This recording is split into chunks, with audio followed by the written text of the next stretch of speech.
All right, Mr. Lee Letica, you like to Yes, introduce sir. yourself? Yes, I'm Lee.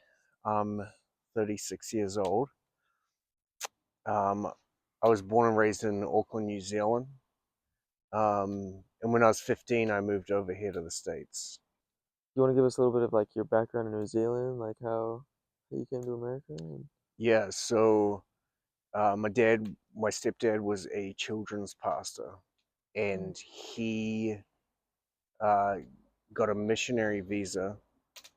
And with me, my mum, and the three kids, we moved over here to Toledo, Ohio first. Oh wow. And then after a year, with the same missionary visa, we moved over here to Pleasanton, California. And that's where I went to Foothill High School, um, met my wife, and that's how I got here to the States. Did you move to California at 15 or the States at 15? States. So 15 to 16, I was in Toledo, Ohio. Uh-huh. And then 16 onwards, I've been in Pleasanton and Livermore. Oh wow. Coming from New Zealand, what is the most like the thing you miss most from New Zealand? Definitely my family. All my aunts and uncles and grandparents and cousins are all over there, Hmm. or at least the majority of them. Do you feel like it's different living all the way over here when all your family's back home? Yeah, it's really hard to be here, and thank God we have Instagram and Facebook and Yeah. other social media sources and FaceTime, so I can contact them and see their Mm. faces. So it's not quite as bad as if I had to write a letter to them. But it still is hard um, to not be there, especially when my younger cousins are going through hard times. But yeah, what do you do for work? I'm a deputy sheriff for a local county here. Why did you try to become police? Like, and then I'll follow up a question after that. Yes, it's interesting. Growing up in high school and then going through college, I never really was sure what I wanted to do. So I played music for the church, and so I thought for a while that I wanted to be a music director. But then I realized that's just something I like to do for fun, and it's not something that I want to do for a career. Mm. Um, and then I tried massage therapy. I thought about that, and then realized I didn't want to do that. Um, and then I thought about being a sign language interpreter. Realized I didn't want to do that. And it wasn't until my best friend down in Santa Barbara County, he became a cop, and that Mm. was the light bulb moment for me, um, to kind of kick it into gear and figure out how I can become a Mm. cop. So the first step for me in becoming a cop was I had to get my citizenship. Mm. So I got my citizenship, and then I started applying around and got hired by the local county that I'm with.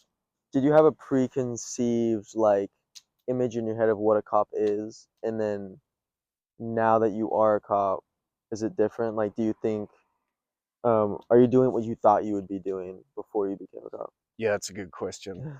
Uh, Prior to law enforcement and having no family in law enforcement, I only had the TV shows and the Mm. movies to go off of.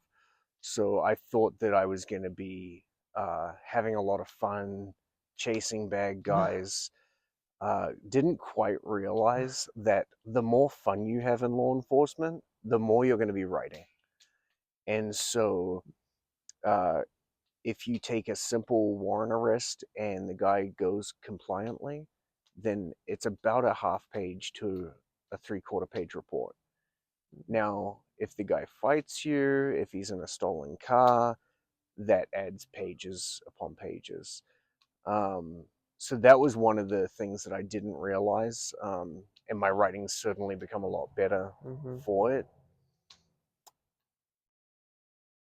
And then I didn't think that I realized quite how difficult mentally law Mm. enforcement would be. We don't typically show up to calls where people want us to be there, and we don't typically show up to happy calls. And so a lot of time we're having to deal with very upset, or very angry people. So I wasn't quite prepared for that Mm. until I got into law enforcement. Going back to the question I was gonna ask, this kind of leads into it, is like, what's the hardest thing about being a police officer or being part of the first responder group? Uh, Internal politics is hard, just Mm. like any job. Mm. Just dealing with different personalities, particularly in law enforcement, you deal with a lot of type A, very strong personalities who think they have it all together. Mm. So it is definitely a skill to acquire to be able to navigate those different personalities. Mm. I would say that's one of the difficult things. I would say the most difficult thing for me personally is just uh, the constant misconception of who I am, not realizing that I'm a person and thinking that, or just seeing the badge. Mm-hmm. So I get a lot of middle fingers, called a lot of names. Uh, I have to fight people a lot. Um, so that's certainly difficult. Mm.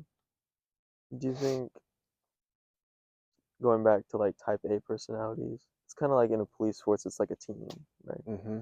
Do you think it's easy to check like your teammates and like a this and this, or like you need to do better this and this and this, or do you kind of just like let them do their own thing?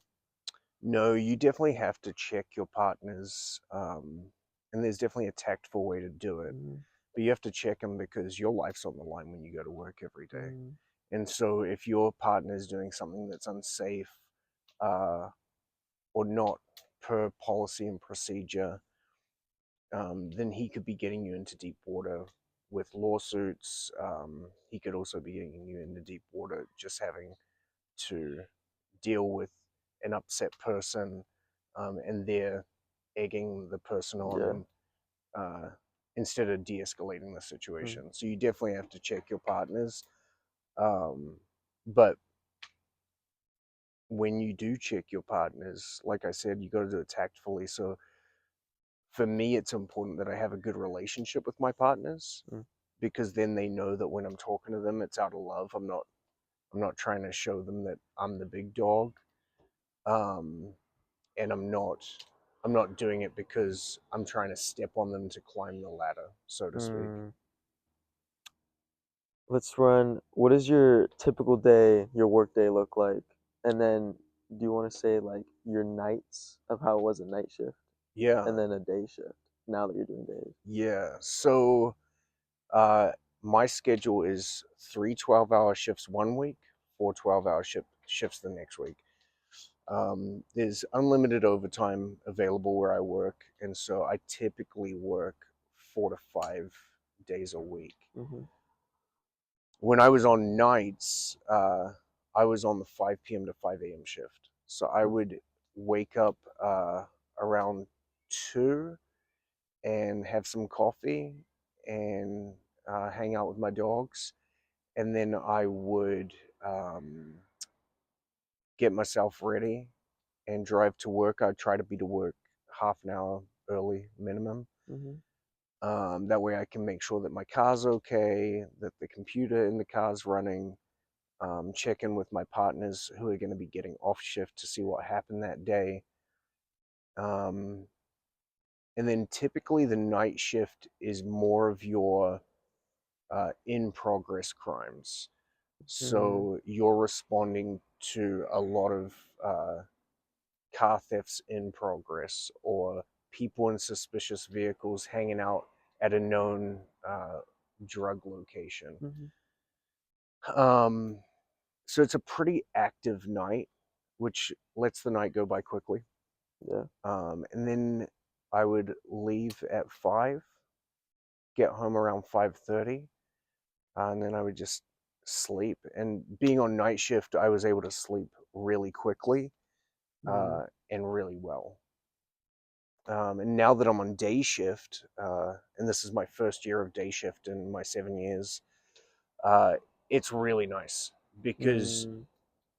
when I was on night shift, I used to switch my schedule so that I would sleep during the night like a regular person, Yeah. and then be able to spend time with the wife and the dogs on my off days.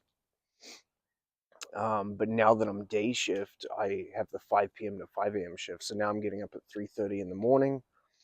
Same morning routine, just getting myself Yeah, ready yeah. and then getting to work 30 minutes early.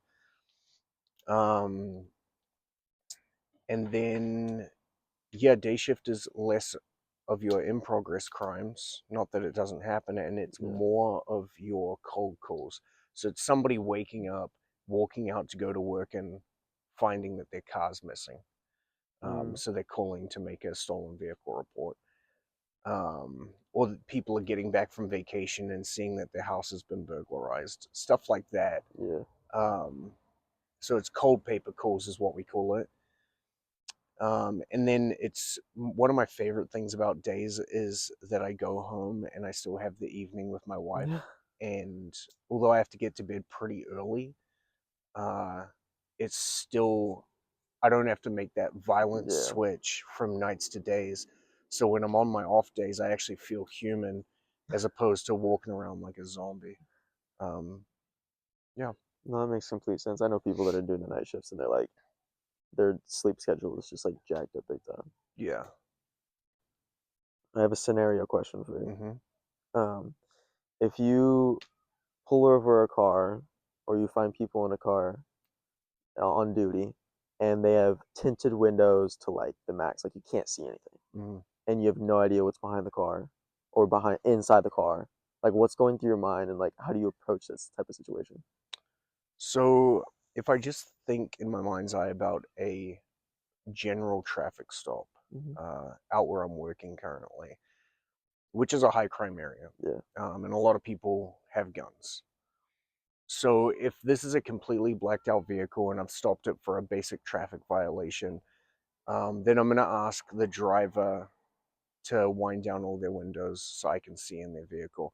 So it has a two prong. It allows me to see inside the vehicle, but also it allows me to test their compliance. If they're Mm-hmm. not willing to roll down their windows, a few things go on for me. Maybe there's a language barrier and they don't speak English, which is very typical for where I work. So I'd call my Spanish speaking partner to Hmm. make an announcement on his PA in Spanish to wind all the windows down. But I'm not approaching that car until I can see Hmm. in that vehicle. Hmm. Um, and if they're still not compliant after English and Spanish announcements, um, then I'm not sure what they're planning. But I Mm. certainly don't feel safe. Yeah. And if it's for a basic traffic violation, uh, I'm probably going to say the juice isn't worth the squeeze, Mm. um, and I'm going to leave, Hmm. No. which isn't an encouragement to have completely blacked out windows and not do what the police say. Um, That makes sense. It's for your safety at that point. 100%. Yeah. Let's get back to you. What do you have no tolerance for? What I have no tolerance for is going out to one of these eastern rivers, like the Russian River or the McCollum, and not catching fish all day. It is so annoying, especially if I have my buddy there with me and he's catching fish like a madman. Do you think that's just how the luck turned into your favor? Is that just Yeah, the sometimes it's just not your day.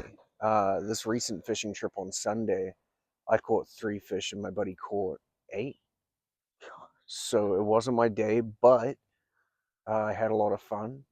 We went out to the McCollum and we hiked about 4 miles up the river and then we floated down on river rafts. sometimes it's not about what you get, it's just the ride of That's actually it. It's going. just the ride. Now you just got to deal with that. He caught five more fish than you. Yeah, and he caught a monster fish too. When you wake up, what makes you like what drives you to get out of bed every morning and go to work and like push through the day? What's your motivation? The bills. The bills are a big motivation for me to get up and go to work because, California's not cheap. But besides that, just providing for my family. Me and the Mm, wife are working on an adoption, so mm, making sure that all of my leave banks are filled, so that way when the baby does come, I'm able to take off the 3 months that we yeah. get.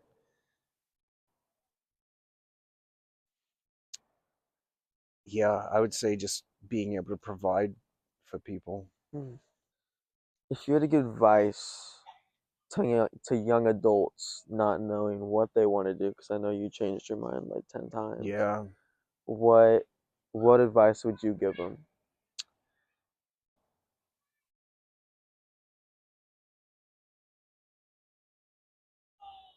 if they didn't have any idea what they were to do, I would say that uh, something a lot of Kiwis do is they travel around the world and Mm. they do work stay programs.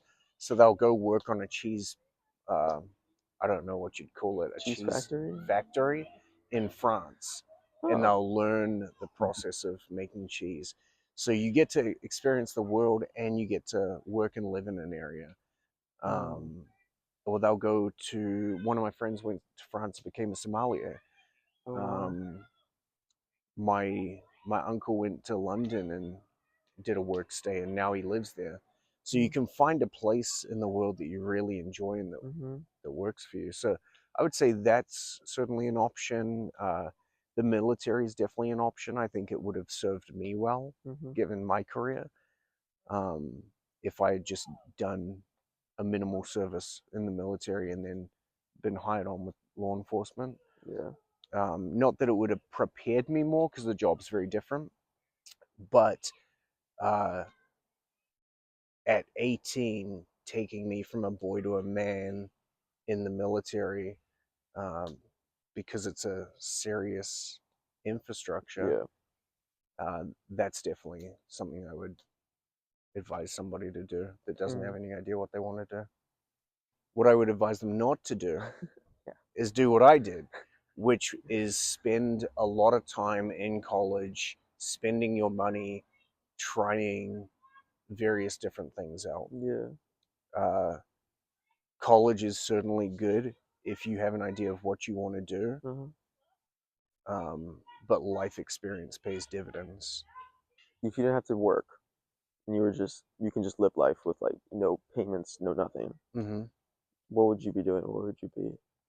I would be surfing, I would be training jujitsu, and I would be fishing And catching 3 fish. and catching 3 fish. And yeah, I've always had this fantasy since going to Hawaii back in 2018 Mm. that I'd like to live there because I just love the slow pace of the life, and I like that it has good surfing and fishing and jujitsu. That's dope. Yeah, Well, thank you for letting us have this conversation. yeah, absolutely. Yeah, that's great. That's good. Good. Yeah. That sucker went up high a couple times. Oh yeah, Perfect. awesome, I'm like looking at your face, the lighting is just like right there. nice. I didn't know you were in Hawaii, Ohio. No, No, I never knew yep, that. That's dope.